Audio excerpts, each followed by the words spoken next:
Good morning, good afternoon, good evening, ladies and gentlemen. I know some of you are really enjoying the music, and I am so sorry that it's not Friday yet. And we are here for money because, well, money. I hope you guys are keeping well and keeping safe. My name is Grace Nzula. I am an HR consultant and trainer with Atara Solutions, and it's such a pleasure to see you guys. We do this every Tuesday from 8 p.m. to 9 p.m. on Zoom. And this is, oh my God, sorry, I forgot to bring on, oh my God, 1 minute. Our sign language interpreter. Catherine, please come on board. I have sent whatever I needed to send. I hope you can see. Yes, we are here. This webinar series is brought to you by Atara Solutions in partnership with Balcon Housing and Stallion Construction Company, as well as Pathways Solutions. Catherine, I'm waiting for you. I hope you've seen my Nini. Okay, there you go. Where are you? I can't see your video. Catherine Sidandi. Catherine is our sign language interpreter. We are all about inclusivity. And Catherine, I'm waiting for you so that I can go on. And for those of you who logged in last week, I hope you informed the other team that we have a sign language interpreter because they're the ones who requested actually a while back. And we thought it would be an awesome idea to have. Okay, I just want to, there we go. All right, good evening. You can say good evening. I know you can speak.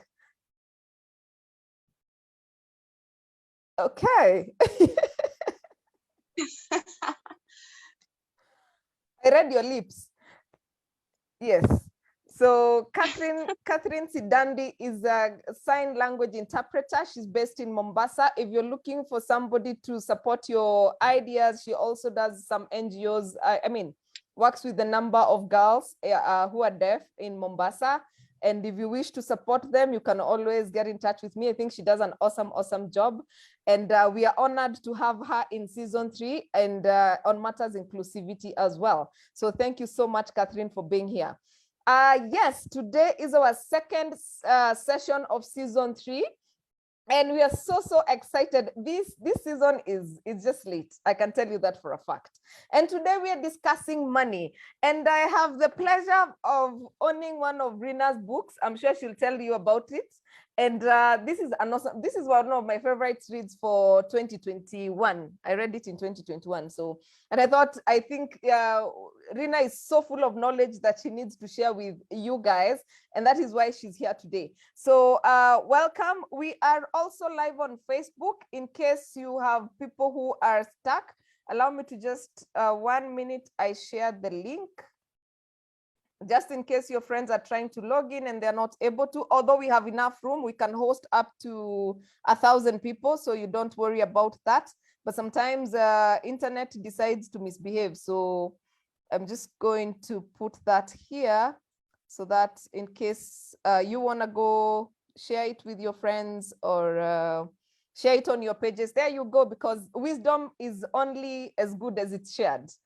All right, so this evening, we run a company called Atara Solutions. For those of you who are joining us for the first time, we do this every Tuesday from 8 p.m. to 9 p.m. And our mission is to change the world through information. And our objective is to demystify issues in entrepreneurship and employment. So we discuss everything that affects employees and employers in the workplaces, technically just the workplaces at large. And that is what we're doing here. Allow me to not take too much time and introduce Rina Hicks. Rina, I don't know whether you want me to introduce you or you want to introduce yourself. I just love Rina. I think, let me just give you the honors because besides you having a book that I enjoyed reading, in fact, I have made some marks. And somebody was telling me, please give me that book. And I said, no. I will show you where to get yours. And Rina, if you have not, oh yeah, I should share your link for MoneyWise after this. And Rina runs a YouTube channel called MoneyWise, and she has a lot of content in there. And yeah, you can also, I'm sure you'll learn more about what Rina does this evening. So Rina, karibu sana. There you go. So the three of us are here. And please go ahead and just unmute you. Oh yeah. Okay, no, everyone is muted. I've seen a comment from somebody. Everyone is on mute except the three people you can see on your screen. That is myself, Rina, and Catherine. So don't worry about your children who are crying or you're in a matatu listening in. So we welcome you. Rina, it's such a pleasure to have you. And it's nice to see you again, albeit on screen. Yeah, it's so good to see you too, Grace. Thank you so much. Thank you, Catherine, for the work you're doing. We appreciate you. And just generally, thank you to Atara Solutions. You're doing a fantastic job, Grace. I just hats off to you. You're doing a fantastic job. So thank you. Thank you for hosting. And look at this. We have 200 participants on this Zoom call. Like, how amazing is this? It's after 8 o'clock and we're all here. So I really appreciate every single one of you for being here. So would you like me to carry on? I can start Yes, this. yes, please go ahead. It's 8:10. We have 1,000,001 questions. So we need a lot of time on the Q&A. Yeah. So I was thinking, Rina, just yeah. Sorry, I just thought. I just thought about when the year was ending, we've had a season of COVID. Then from COVID, before COVID, we actually had a bit of a recession, so to speak. Yeah. And then we had COVID. And then last year, we are neither here nor there. We don't even know where we belong. Then, Pap, if you're in Kenya, we are on an election year. Elections. Yes. And sometimes this money feels like we're squeezing everything out of it. I mean, mafuta ya kupika is 1,000 shillings now, something that we used to buy at 500 bob. So I really don't know how we are going to manage our money, but I'm sure you'll tell us how. So take it away, Rina. We shall attempt. This is why we are here this evening, to learn how to do this. So I'm going to share my screen. Part of that will also be introducing myself. So I'll do that shortly. But let me introduce first of all what we're going to do this evening, which I'm sure you all know because you're here. What do we do with our money in 2022, given all those things that Grace has just pointed out? You know, it's been a tough season. In fact, you know, when you look at some of the statistics about job losses and even suicides, the highest ever over the last 1 to 2 years, it's been insane. You know, but before we get into all of that, just to introduce myself, my name is Rina Hicks. People know me from MoneyWise, but really I have 2 jobs. My first job is I'm an investment banker and a financial advisor with an organization called FIDA Investment Bank. I lead the corporate finance team there, and I also lead operations. And we've done a lot of work helping companies raise money, mergers and acquisitions, cross listings. We've done work in Kenya, in Rwanda, in Uganda, and we also help individuals know where to invest their money. So it's not just me giving you information, but if you want to go ahead and implement what we teach, we have an investment bank that's available to help you implement what you learn. I'm also a certified professional coach, which means I partner with people and groups to help them achieve their goals. And I'm also an author, as you've heard Grace say. So today, what are we covering? I just want to cover 2 things, but there's a lot packed into those 2 things. One is, how do I actually become financially disciplined? Because even the stuff I'm sharing in item number 2, we all know, imagine we do.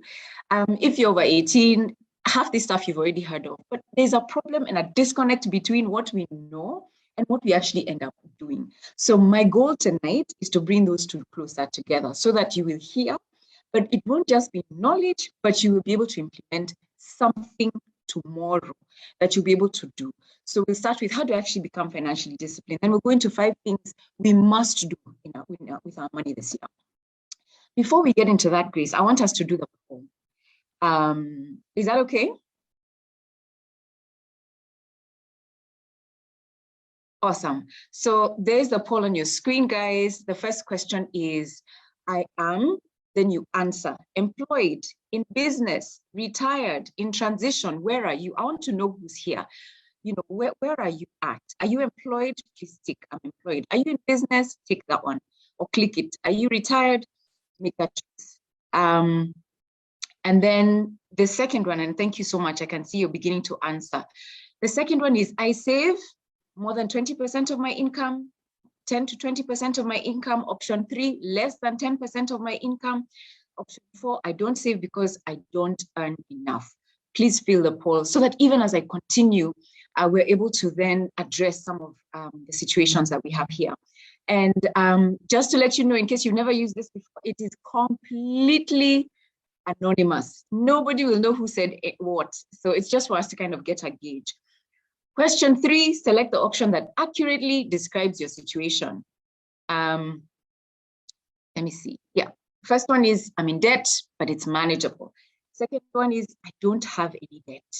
Third one, I have debt and it's stressful. And then my last question is number 4.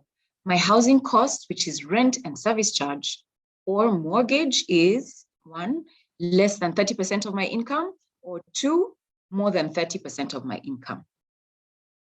So let's see. Yeah, the answers are coming in fast and furious. Thank you, guys. We have about 113, 15. I want at least 150. If I can get 170 answers, I'll be so excited because we'll have a good representation of who's here. So I'll give us a few, maybe 2 more minutes, 1 minute actually, and then we can proceed.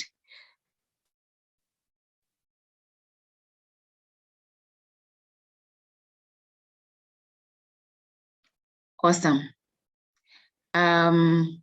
Should I leave it to run or just wait a little, Grace? I think you we're can. Yeah, we're almost there. Yeah, we are. Okay. Yeah. Okay. So the poll is ended, and what I'm now going to do is go through them so that you can see. Have you shared the results? Or do I click on share results? There we go. Okay, awesome.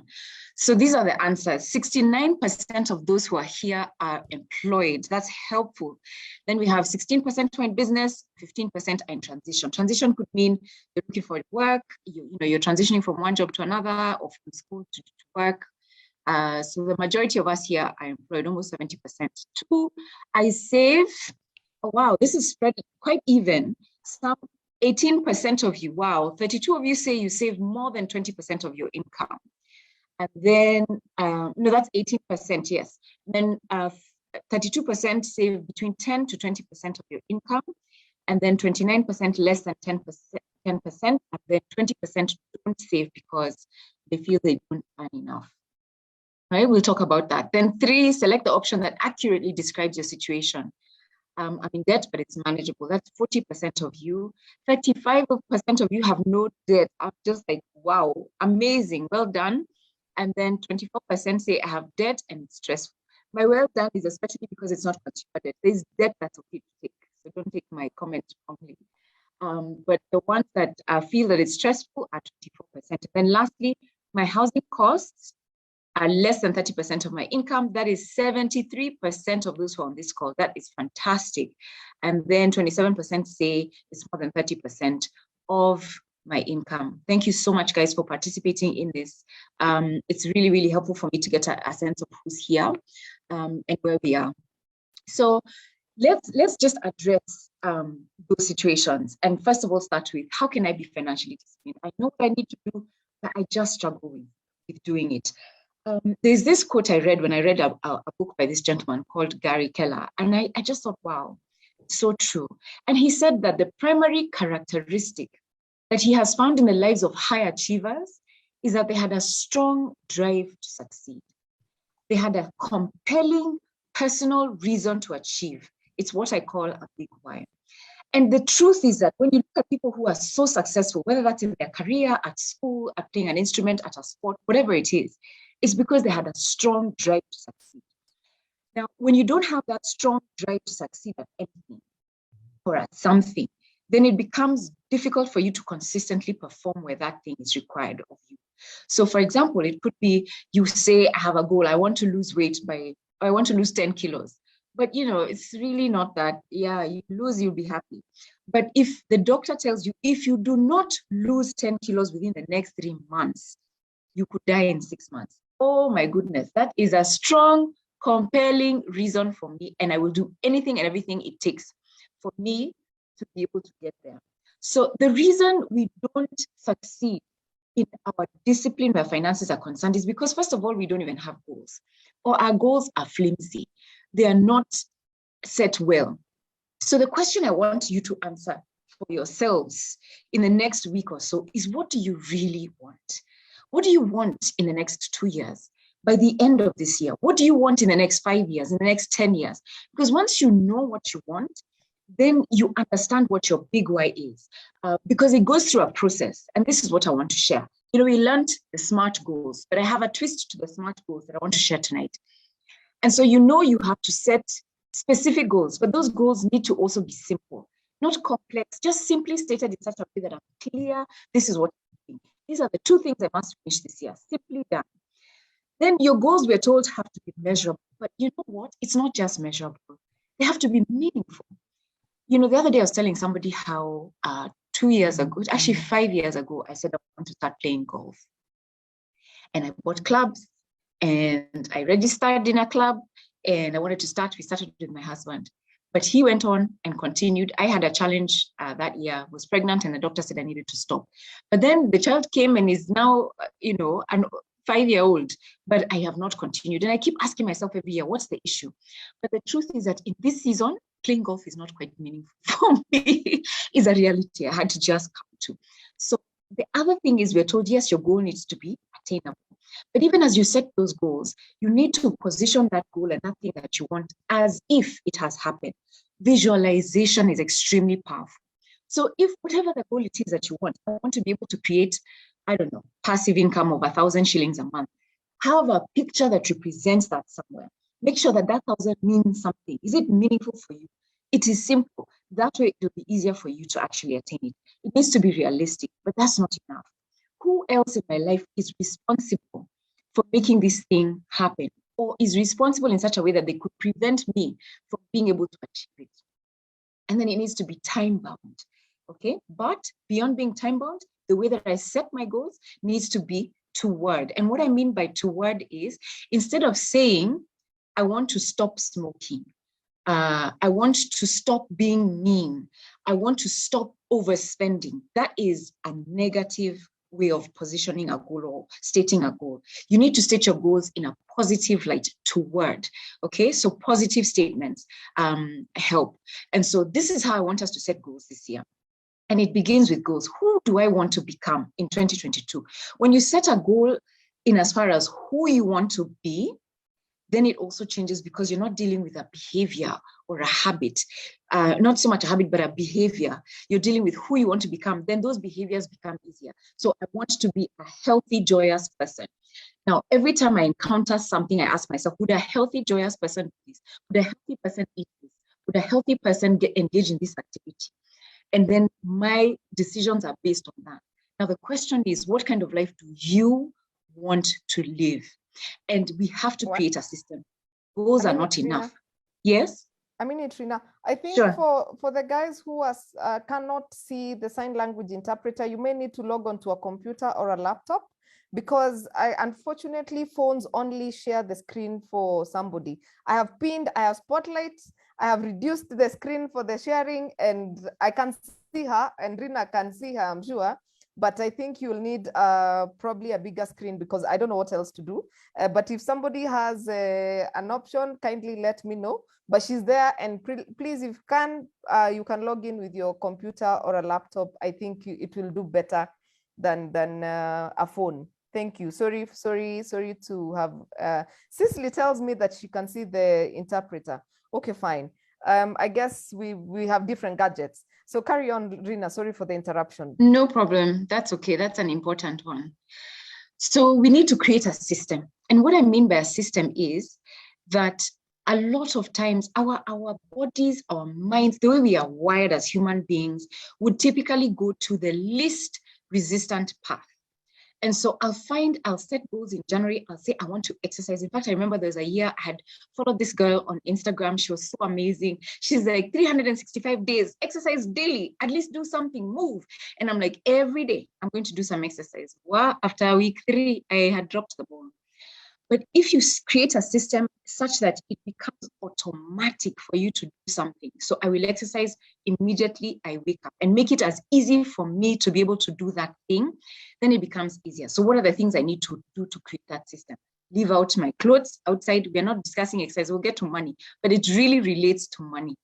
So this is how. Create a system for being able to achieve those goals you have. Automate your savings, into a money market fund. So money comes in, or you get your salary. I saw that 70% of us on this call are employed. Automate savings so that you don't even see that money. You don't even think about it, because the moment you ask yourself, should I, can I, which option, you don't do it. If you ask yourself a question, you'll end up going with the path of least resistance, which is usually not the best path to follow in order to achieve your goals. So if you want to be disciplined where your finances are concerned, the most disciplined people are not people who work hard all the time to make sure they do the right thing. They have automated processes so that then they are forced to do the things they want to do. Automate your pension. Don't make it a decision you have to make every month. Automate debt repayment where possible. Automate your investments where possible, as much as possible, so that then the system helps you achieve your goals. And that way, then you will be disciplined. So I want to now go to the core of our discussion today. And for me, I have 5 things I want to share this evening. 5 that we must do with our money this year. The first thing is pay yourself first. Pay yourself first. The problem is we pay everybody else. Everyone.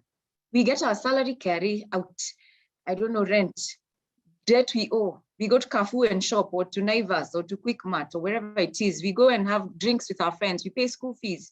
We go to LC Waikiki, or we go to Toy Market, whatever it is. We spend so much money on others. And I love what my friend said. In fact, I interviewed him last week. Grace said I have a YouTube channel, and this video sort of just highlighted our conversation. And I love what he says. He says, you are the first supplier. If you can't work, then you don't get money. And since you're the first supplier, you're the one who needs to be paid first. Because without your energy, without your abilities, without you being able to work, then you cannot benefit. You cannot be able to earn anything. So you have to take care of yourself so that you have peace of mind and your future is secure. The other thing he says that I love is the fact that the thing that your kids can inherit is not your job. It is the assets that you leave behind. So what are we doing in order to ensure that we're building and buying assets so that then those we leave behind are able to then benefit from us being here, or whatever it is that is important to you, you're able to then get to do it. And the only way you can do that is by paying yourself first. How? At least know, how much am I spending? Get an idea of how much I'm spending. Right now, I know 90% of you will say, by the way, Rina, I know roughly how much I spend a month. But the truth is, if you don't track, you really honestly don't know. Because when you start tracking, I remember I realized, my goodness, I spend this much money on buying meat and juice. I remember we used to buy juice, 700 shillings every week. I think it became 750. Fresh juice, very nice, we loved it. But when I did the math, I'm like, okay, does it make sense for me to keep buying juice every week for all the weeks of this year? And plus all this meat, today we're having, steak, the next day we're having chicken, the next day, and it's not even healthy. Why don't we eat less meat, have more pulses, dengus and beans and all of that, still enjoy and have meat once in a while, but I needed to see how much we're spending. So when you track, then you're able to make decisions on what you can save and so on. So you don't pay yourself then, the idea with you tracking is also so that you don't get into a situation where you pay yourself first, and then now you don't have enough money to do all the other things that are very important. Then you also know how much you can pay yourself once you know how much you're spending and what you can cut out. And then just automate, okay? So now we're going to the second thing we must do this year. The second thing we must do after we have paid ourselves first. So paying yourself first means what? When you receive your salary, you are making sure that the first person being paid, of course, after carry, because you can't do anything about that, is yourself. And ideally, you want to pay yourself as much as possible. If you can pay yourself 30%, fantastic. I saw some of you paying yourself over 20%, wonderful. If you can pay yourself that much, it would be awesome.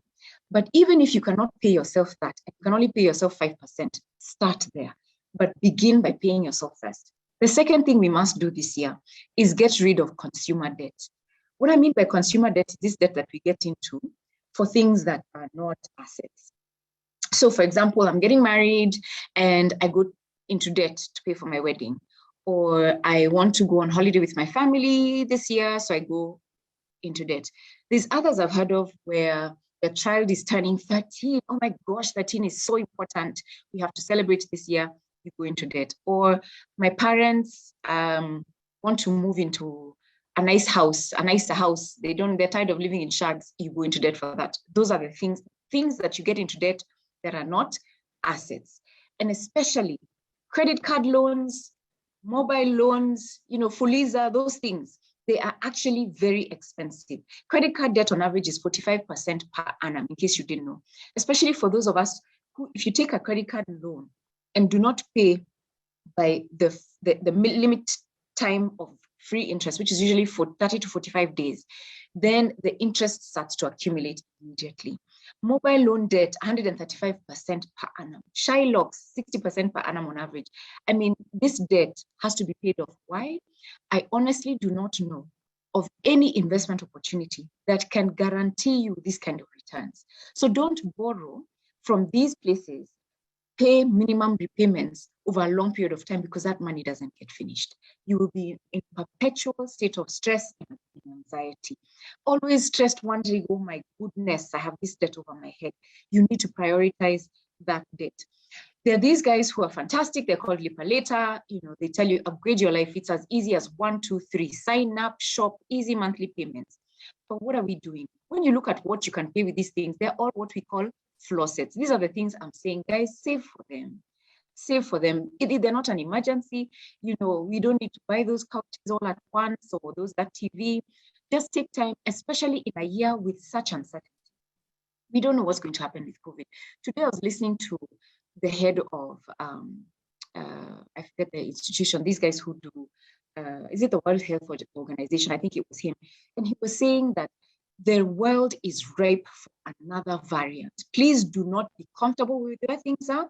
Omicron may have not been as, it's contagious, but may not have been as serious, but we could have another variant. We're far from this virus.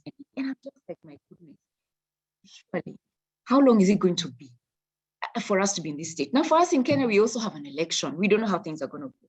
So as much as possible, just don't borrow. Unless you're borrowing for something that is sure, it's an asset you're getting into, that something that you think would do very well. Other than that, don't borrow. These guys, the rate per month is 4.2% per month. Multiply that by 12 to know how much that is per year. It's very expensive. So that's what we need to do. So the question I'm hearing some people asking, so how do I then get out of debt? Especially those who said, look, it's causing me stress. So the first thing you must do is create a system. I said with every goal, you must create a system. So this is the system I would suggest for you. Number one is list your debt. Who are those people I owe money? Name of the lender, how much I owe, what is the interest rate? And you can put a date and say, by Friday, 28th January, I will have this list. After I have the list, I'm going to arrange it. The highest interest to the lowest interest. If the interest is roughly the same for all of them, then arrange it from the lowest amount you owe to the highest amount you owe. I hope you get that.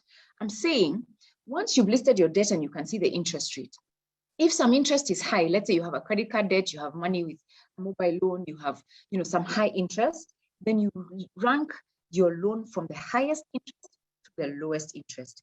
If the interest is the same, so maybe it's a SACCO loan, then you have a loan from the bank, you have a loan from a relative, then you're in a position to then, I don't know what's happening to my screen. But I hope it's not interfering with you. No, we can read. You can read? Awesome. Yeah. So if the interest is all the same, arrange it from the lowest amount you owe to the highest amount you owe, and then start paying it off. But before that, you note down, what are my expenses? and decide every evening at whatever time or every morning at, this is the system. I am going to note down my daily expenses so that you know what you're spending money on. Then review, decide, what can I reduce? What can I cut out? So that I know by 1st of February, I'm going to stop this, or I'm going to do my review on the 1st of February. Then cut out some things we don't need. You know, there are people who go for lunch at Zen Gardens every Sunday, or have certain fancy things every so often. Cut them out. Then once you've decided what I'm cutting out, use that saving to pay off the debt. Pay off minimum on every single loan except the highest interest rate, the first one. Or if it's the first one that is the lowest amount, you pay that one with the most amount of money, and the rest you pay the minimums. So you will have called. So once you figured out, okay, I can pay debt using maybe 20,000 a month. Divide that 20,000 by all the loans you have. Call the people you owe money and tell them, I can only afford to pay you back 5,000. I know I'm supposed to pay 10,000 a month. I can't.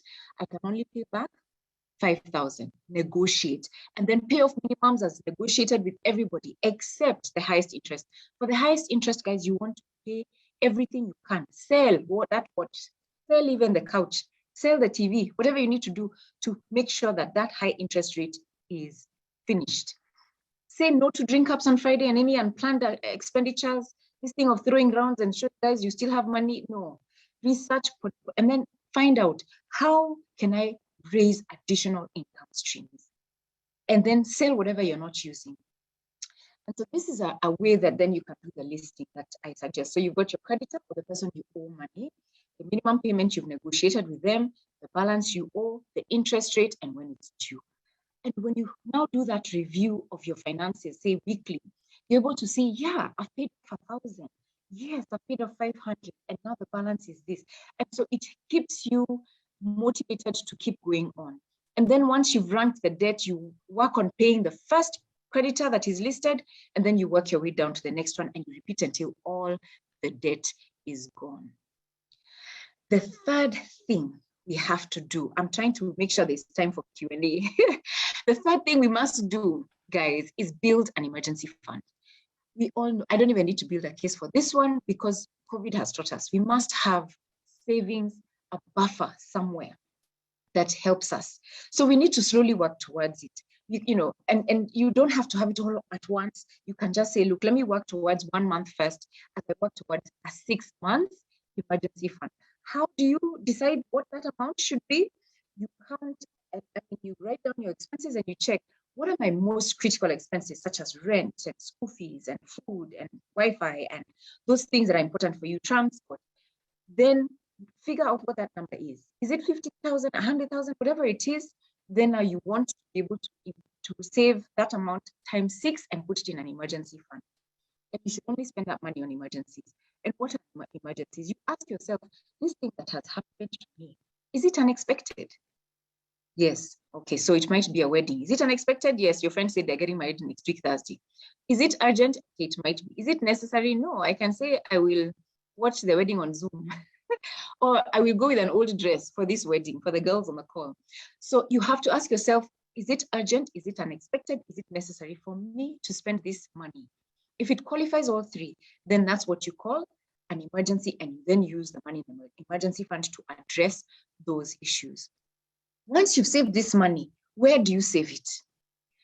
Now, this is where you save it. You save it in a money market fund. I'll explain what that is. You can save it in a SACCO savings account if your SACCO gives you very good interest rates, or you can save it in a high interest savings account and you negotiate rates with your bank to give you high interest. The idea here is to at least earn more than inflation. So if you can earn more than 6%, that's fantastic. So that's what you want to try and do. Now, money market funds are funds that are set up by companies or organizations that are licensed by the Capital Markets Authority. That's the regulator that governs the Kenyan capital markets. And so these guys are regulated, and they then invest funds, pooled funds. So they pool funds together from me, you, companies, many places, pension funds, and they invest them in different things. Now, the money market fund, if you've heard of unit trusts, this is what they are. And there's different kind of unit trusts. Money market funds are a certain type of a unit trust. The difference with money market funds is that the money that is invested in a money market fund is money that is what can I say? It's short term. They invest it in opportunities such as deposits with banks, and they negotiate high interest with them. They also negotiate with companies that are looking to borrow money for short periods of time, but companies that are solid, well run, and have good cash flows. They also lend to the government, so like treasury bills, treasury bonds. And so when they put the money here, they invest it, they're able to grow it. And so they give an interest of about between 8 to 9.5% per annum, much, much better than you would in the bank. And one thing I must say is that your money cannot lie idle. Whether that money is an emergency fund or it's a regular savings account, your money cannot lie idle.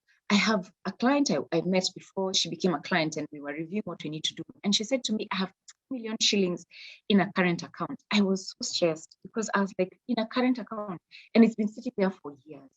Now, the bank charges her money for keeping money in the bank. They don't give her interest, they charge her. So she pays a fee every month for keeping her money in the bank. That's what happens when you have a current account. Yes, the current account is used for transactions and it serves its purpose, but you can't have 2 million shillings sitting in an account for 2 years. It's unacceptable. The money and the cash that you have must earn something and should never lie idle, ever. And so that's why I'm saying, whenever you have cash, you need to find a way, how can I make this money earn at least more than inflation? Because of something called the time value of money. There's inflation, guys. As we said earlier, fuel has gone up, gas has gone up, bread has gone up, milk, everything has gone up, and it will continue to go up. If I'm buying it at 100 today and inflation is 6%, it will be 106 next year.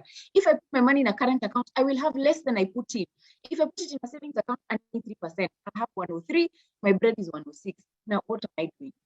Now, where not to save the money is a current account. Where not to save money for an emergency fund is the stock market, because the stock market is very volatile, whether that's in Nairobi, in the US, wherever. Very volatile. You want to save money for long periods of time in the stock market. You also don't want to put emergency money in a piece of land or in a building, because when you need it, then what happens? Selling it becomes very, very challenging. The fourth thing that we need to do this year is to invest. I want to just share an example, and then I'll go into my fifth thing. Now, I like to share these numbers a lot. And so if you've interacted before with you, forgive me for sharing it the 100th time. So if you're 25 years old and you're on the call, this is some math I did some time ago. If you decided today to start saving 2,500 shillings every single month, I mean, 2,500 is money that you spend on coffees and lunches in a month, just 2,500, earning an interest of 10%, which, as I said, if you just put in a money market fund, it's likely to earn close to that. For 35 years, just do it consistently. At the end of the 35 years, you'll have 8.9 million shillings. If you decided to increase it by 5,000 shillings every month at the same interest, you'll have a value of 17 million shillings. Now, let's assume you decided to wait until you're 35. For you to have 17 million, if you look at my last column, you will need to have saved 13,500 every month for 25 years to get to 17. Now, if you decide to just wait, I'm still young, I'll wait until I'm 45, you will need to put 42,000 every month for 15 years to be able to get 17 million. Now, the assumption we make is when we're young, is that as I grow older, my income will increase. As I grow older, I'll have more money. And you make that assumption, but it's not necessarily true. You might lose your job next year. You might be retrenched in 3 years. We don't know. So when we have it, let's make best use of it, okay? Now, you may not be 25 years today. You may be 40 or 50. The thing is that if today you invested 5,000 shillings for 35 years from today, you will end up with 17.8 million. How? You will have actually out of pocket paid 2.1 million. That's the cash you would have removed. The rest of that, 15.7 million, is interest earned. That's the power of compound interest. It's amazing what consistency does for you. Just a small amount gets you to 17 million because of consistently doing it. Now, there's many places you can invest your money, and these ones we'll have to just have a separate call to discuss. We've talked about money market funds. We have stocks or shares that are listed on the exchange. We have business. We have fixed income investments such as treasury bills, treasury bonds, corporate bonds, commercial paper. You can invest in real estate and get rental income. You can buy land, subdivide, sell. A bit of a more difficult strategy, but those are things you can do. There's alternative investments that you can get into: currency trading, managed futures, cryptocurrency, private equity. There are 5 main asset classes. The reason they're classed this way, so cash-like assets, you've got equities or stocks, you have fixed income investments, you have real estate, and then you have alternative investments, is just for convenience, for financial people to be able to distinguish between them. So they have similar characteristics. Like cash and cash-like assets is where you want to put money for short-term, for emergencies, to save towards a certain project. You want to save towards or put money towards any opportunities that arise. You want to put cash and cash-like assets because you need the liquidity. Then you have stocks. So that's your business. Maybe you're a member of a chama and you've registered your business. That's part of equities. And then fixed income investments. Treasury bills, treasury bonds, this is all lending to the government. And then corporate bonds, commercial paper, you're lending to companies. Real estate, we know very well. And then there's alternative investments. The fifth thing, and by the way, with number 4, we are available to sit with you, to guide you, to help you know what are the different options, and even connect you with the places, companies, other than real estate. Other than real estate, we will not, the only real estate opportunity we can help you with is investing in REITs or real estate investment trusts. When it comes to land and those sorts of things, we won't be able to assist. But with cash and cash-like assets, buying stocks both in Kenya and abroad, if you want to buy ETFs, you want to invest overseas, we can help you do that. If you want to invest in treasury bills, treasury bonds, corporate bonds, commercial paper, we can help you do that. But the other 2 at the bottom, we would have to refer you to where you can. In terms of generating passive income, this is the last and most important thing I'm going to mention today. If there's nothing else you do today, you have to think through, how can I generate passive income? And I'll tell you why. The problem with generating money is the fact that you have to exchange time to get money. You go to work. 70% of us on the call are employed. You go to work, you spend 8 hours, whatever the number of hours you spend, and then as a result of spending that time in the month, you receive an income. Now, that results in you being extremely limited in how much you can generate in terms of an income. Now, we need to get to the place where you have your money that you receive generating more money, bearing more, so that then you eventually create income streams that replace your income. Somebody said to me that your current job, you must look at it as your side hustle. And your investments have to be transformed to becoming your main hustle, because those investments are what are going to carry you through as you transition from being employed to unemployed, from being employed to retirement, for enabling you to afford some of the things that you desire to do. You know, the point here is being able to live your life in a way that enables you to accomplish God's purposes for you. If you're in a state of perpetual state and anxiety, wondering where is that money coming from? I don't have money for rent. Oh, I suggest, oh, what money? And you're like that for 30, 40, 50 years. Surely, is that life? We need to get to the stage where we are generating passive income streams. We need to make a commitment that we are going to think, how can I make 10 shillings passively this month? And as we carry on, we increase that number and have a goal. What do I want to create passively? I want to at least replace a certain expense I have, and think about a small one, maybe fuel, maybe it's your money that you spend on transport, but you need to generate passive income, money that comes into your bank account, whether you're awake or asleep. And some sources are dividend income, and dividend income is earned when you receive money from investing in the stock market, so shares. Interest income is money that you receive when you invest in things like treasury bonds. You lend the government money and they pay you interest every month. Today, if you invest $1 million in the government, you buy an infrastructure bond, the interest is 12.7% tax-free. You will receive 127,000 in your account annually. Okay, so that's passive income, that's interest income. Rental income, where you have a rental unit, you might be receiving 10,000 from that rental unit. That rental unit income is 10,000 shillings, for example. It is passive income.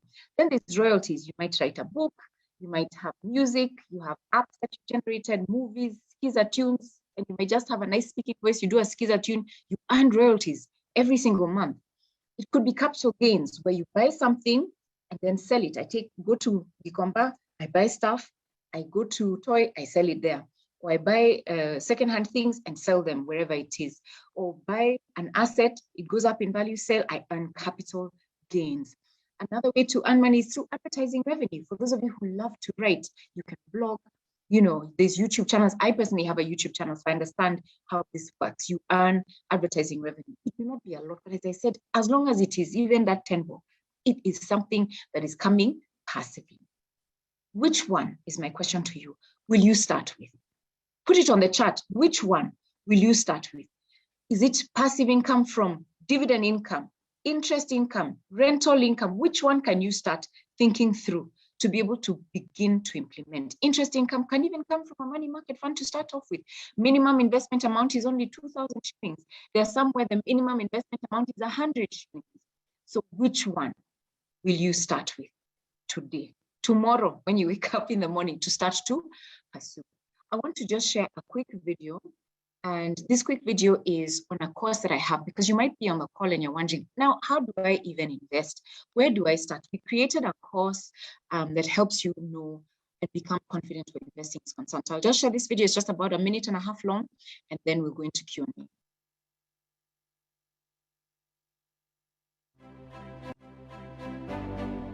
Life goals, money, investments, they can all feel a bit uncomfortable to talk about, or just flat out taboo. Our course Investable fixes that. It strips away the awkwardness and gives you a financial plan that you can execute intentionally, and gives you a few smart things that you can say next time you have one of those conversations. In this course, we will begin by figuring out your big why and turning that into concrete goals. I mean, really helping you think through what's important to you, what drives you, and how to invest intelligently so that you get there faster in a way that feels true to you and your values. Through this course, you will develop a plan for wealth creation that's linked to your purpose and values. We'll begin by understanding your goals and linking those with your values and aligning them with specific investment opportunities.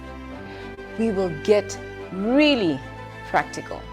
For example, you will know when to use money market funds versus real estate investments and how to navigate the risks. We'll look at stocks, gold, bonds, and other assets that can make up your portfolio. Now, we know this can get complex really fast, so we're here to keep it simple so that you live clearer, more confident, and armed with a financial plan that you can execute intentionally. Listen, it doesn't matter how much you make. What matters is how much you keep. I'm Rena Hicks, and this is Investable, your guide to investing with MoneyWise and Africa's Pocket.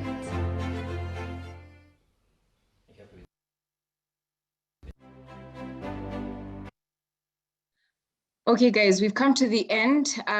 We do have free content online as well. We have a YouTube channel called MoneyWise with Rena Hicks, or MoneyWise KE is a hashtag. You can go on YouTube and you'll be able to see it.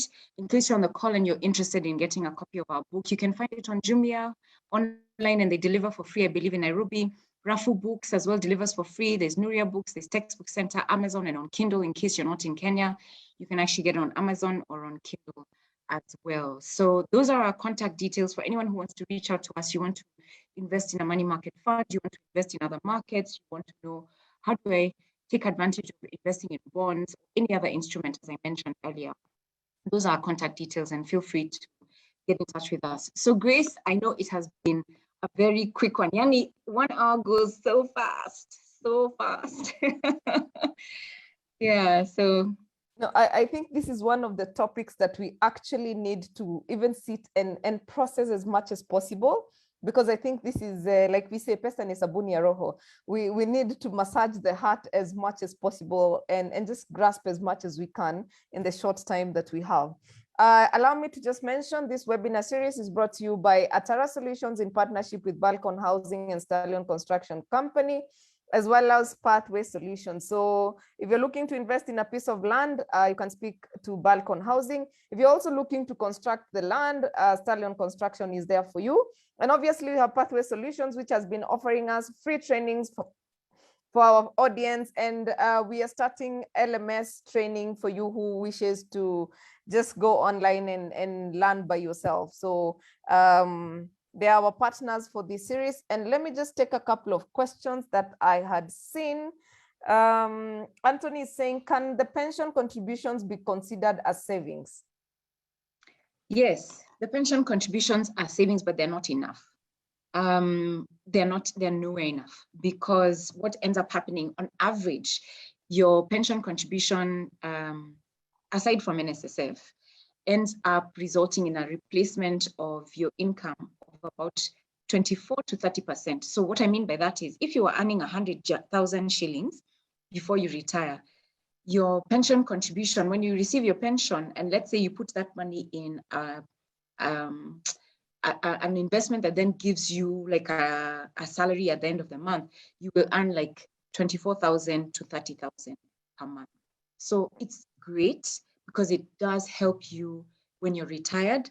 However, it's not enough. So you need to do other savings and other investments, and you have to invest your money in other things as well. But yes, it does count to savings. Okay, Rina, some people are asking whether you'll be sharing your presentation. Maybe you can give us a summary that we can share with them. Okay, sure, I can do that.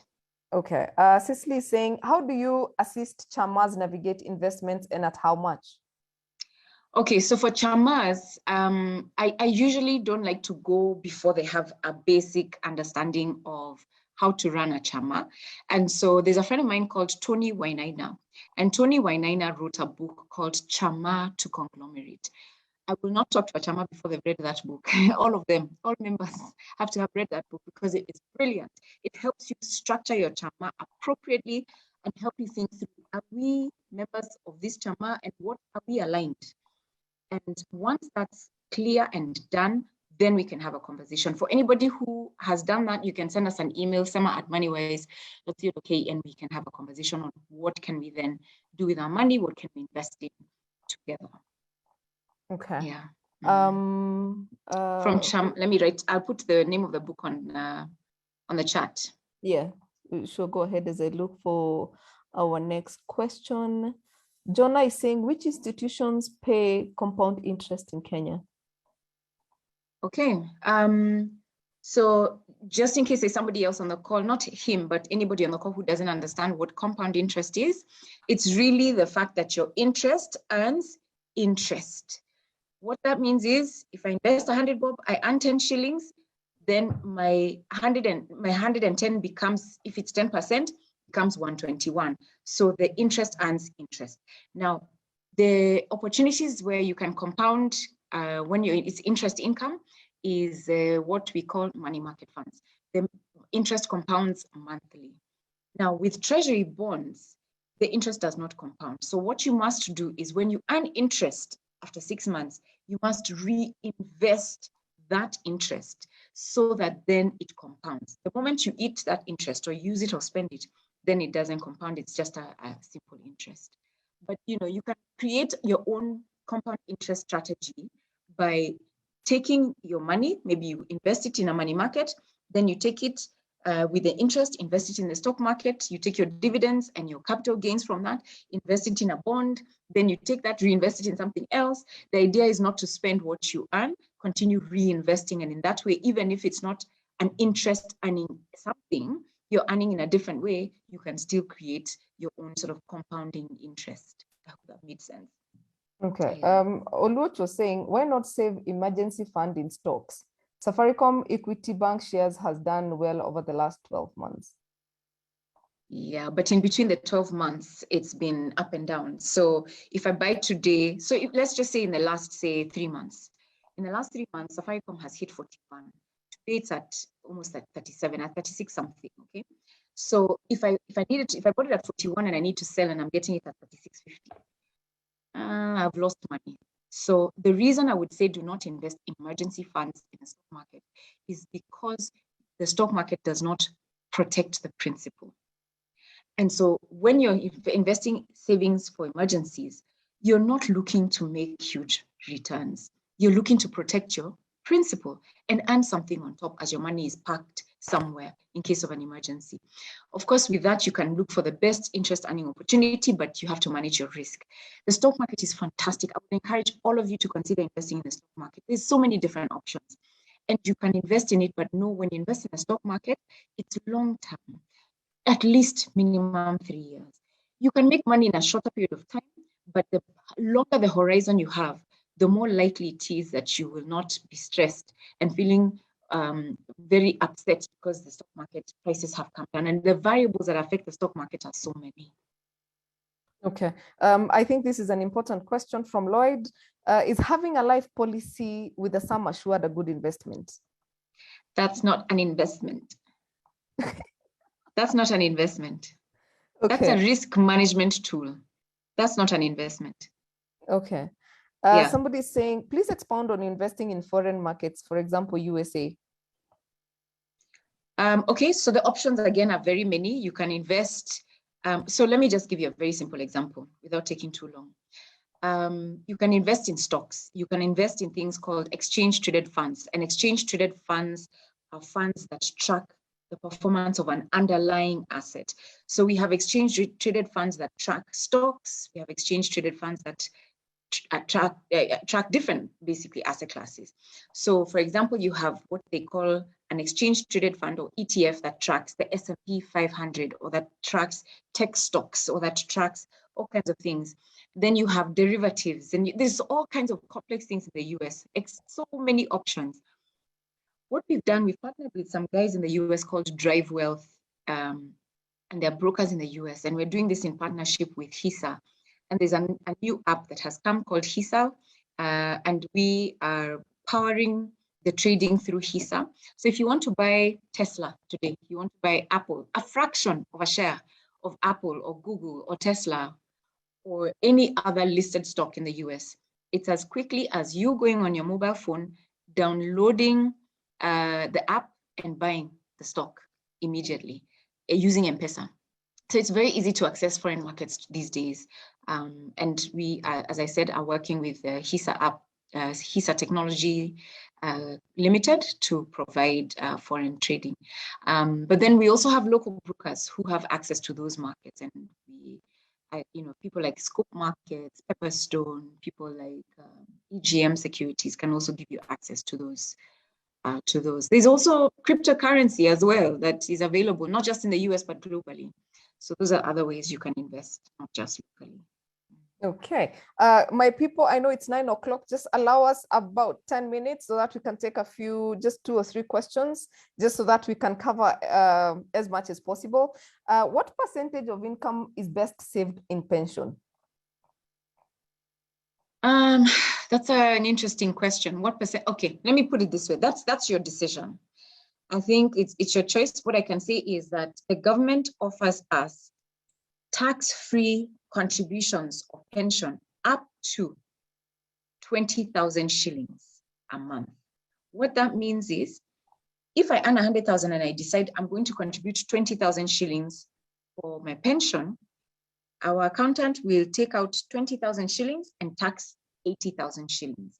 So beyond that, the tax benefit is not there. So if I contribute 30,000 shillings to my pension, then I don't benefit from the tax-free status of that contribution. So from that perspective, then maybe you want to just max it out to 20 and then use the rest of the money to invest in other opportunities that you can, other things with.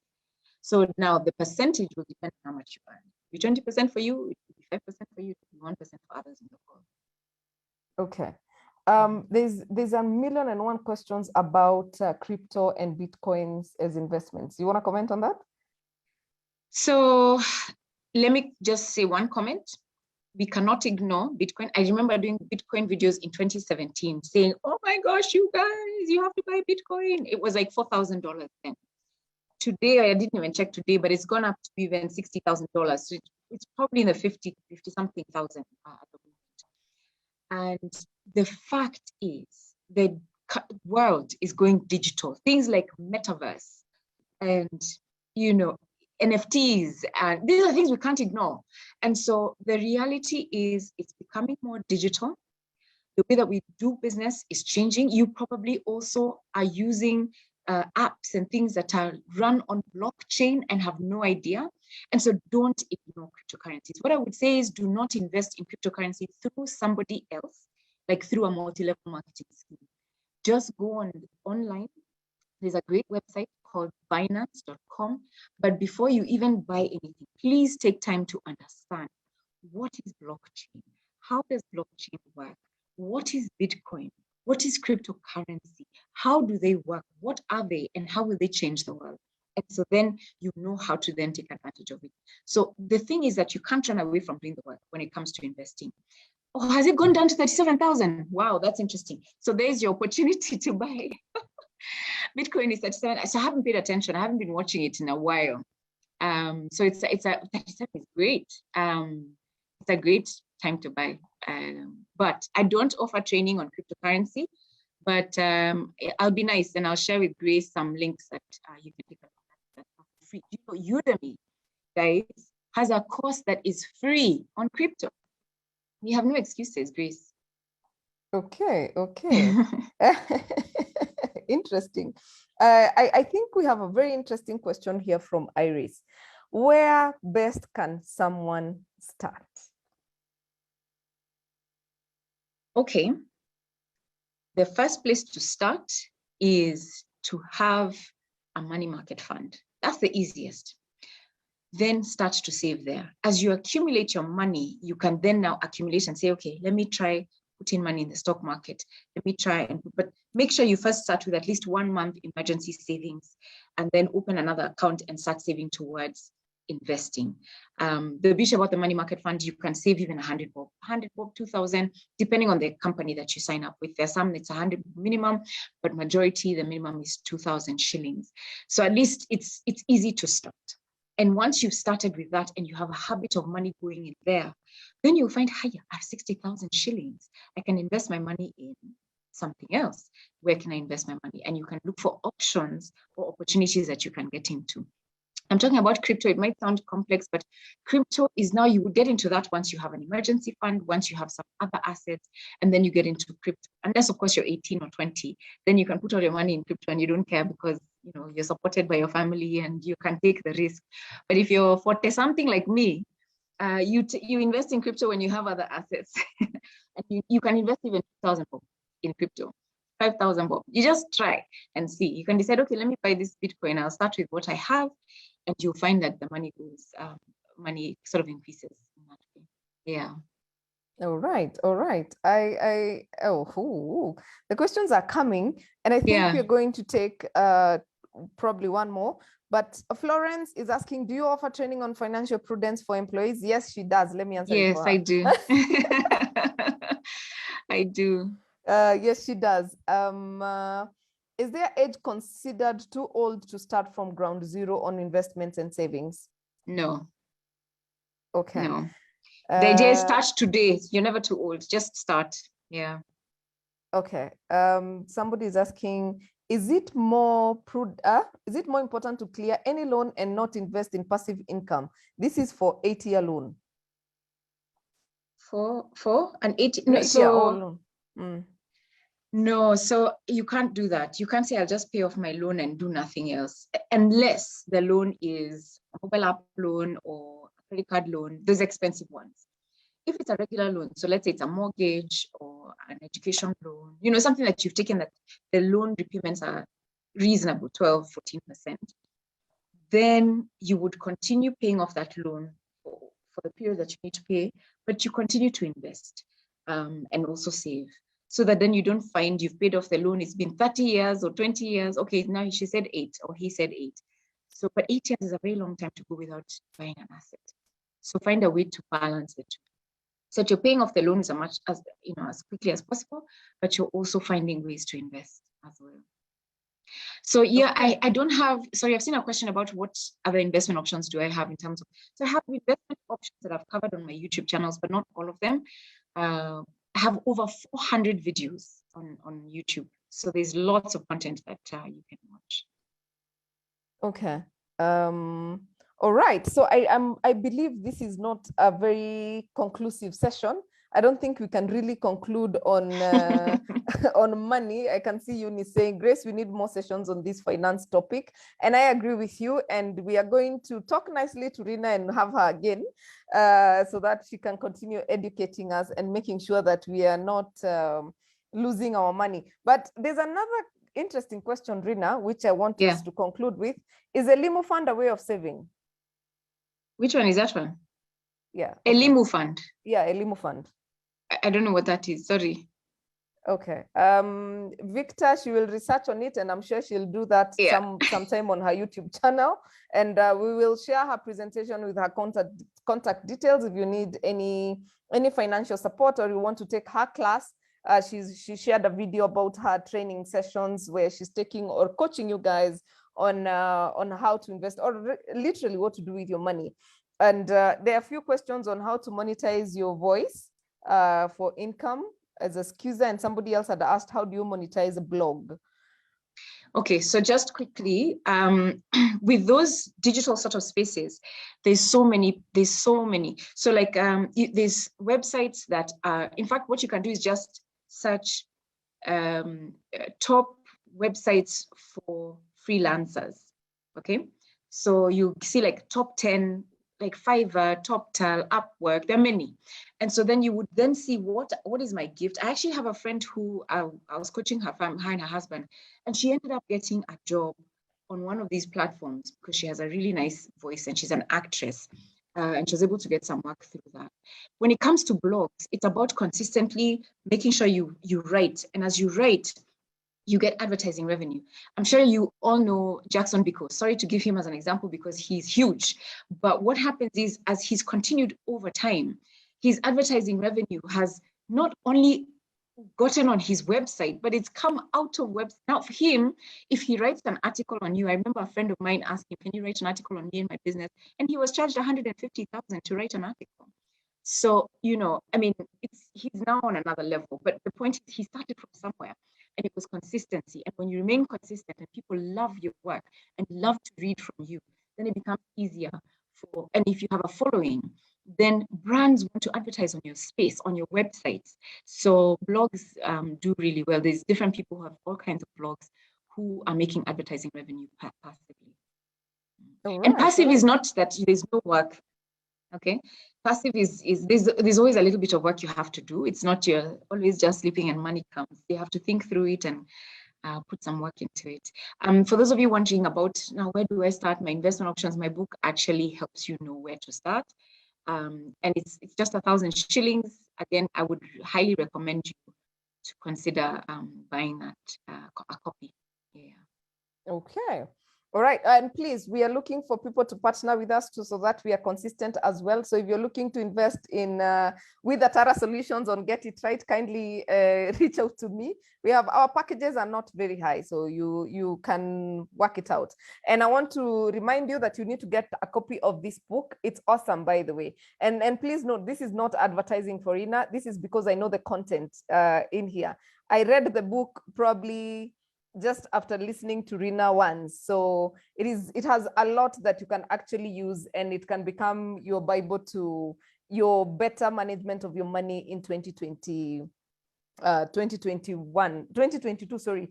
Somebody is asking, what is the name of the book? It's called Moneywise, Create, Grow, and Preserve Wealth. It is by Rina Karina Hicks.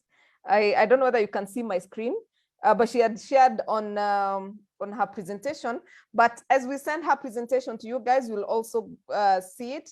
They're saying it's available at Jumia, Rafu Books, and Nuria Bookstore. So if in case of anything and you need the book and you're not getting all these things that we are talking about right now, please get in touch with me and I'll hook you up with the way to get the book. But if you know Jumia, which is probably a place we've been most of us, it is there. And my friend bought it on Monday. Was it on Monday or Tuesday? She was telling me she has no idea what relationship she has with money. So she was very grateful for this session. All right, my people, it's 9:13 and allow us to just end this session here because I don't think we can exhaust. Thank you for being here. Allow me to just mention this webinar series is brought to you by Atara Solutions and partnership with Balcon Housing and Stallion Construction Company, as well as Pathways Service Solutions. And we do this every Tuesday from 8 p.m. to 9 p.m.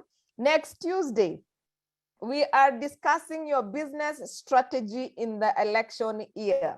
So if you're here and you are a business person, we are discussing business strategies in an election year. And after that, if you're somebody who is employed, we will be discussing how to reposition yourself in the changing world of work. And we got you covered. And obviously there's Valentine's, and I'm sure Rina will get me a speaker for Valentine's. But But other than that, thank you so much, Rina, for agreeing to do this. Thank you. We really appreciate. And you can see the comments. They are awesome, and I will allow you some time to go through it. But thank you so much for doing this. Catherine, My I cannot say thank you enough. Honestly, thank you for supporting our deaf and dumb. And I have seen, what is his name? Paul Mugambi is also blind. He was here.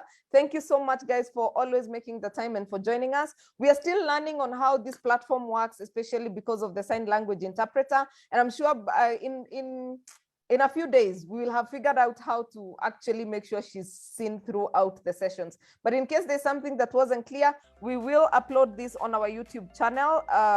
Get It Right with Atara Solutions. I repeat, Get It Right with Atara Solutions, and I have put the link there. You can subscribe and you will be able to see it. This will come in on probably Thursday or Friday. As soon as Rina sends the notes, we will share. So asante nisana, and you guys have a lovely night. I don't know whether you want to say something else, Rina, as a conclusion. Yeah, just to say thank you. I think choose one thing that you will implement, just one. Don't let this thing just have been a nice information and you felt nice and you go home or you go to bed and forget about everything. Choose one thing and just implement it. Otherwise, thank you so much for joining. Thank you so much, Grace and Atara Solutions. And Catherine, once again, God bless you all. Catherine, you have something? Oh, thank you so much. You're welcome. We really appreciate this. And cheers, guys. Thank you so much. And see you next Tuesday from 8 p.m. to 9 p.m. as we look at business strategy for 2022. It's an election year. We need to be very intentional.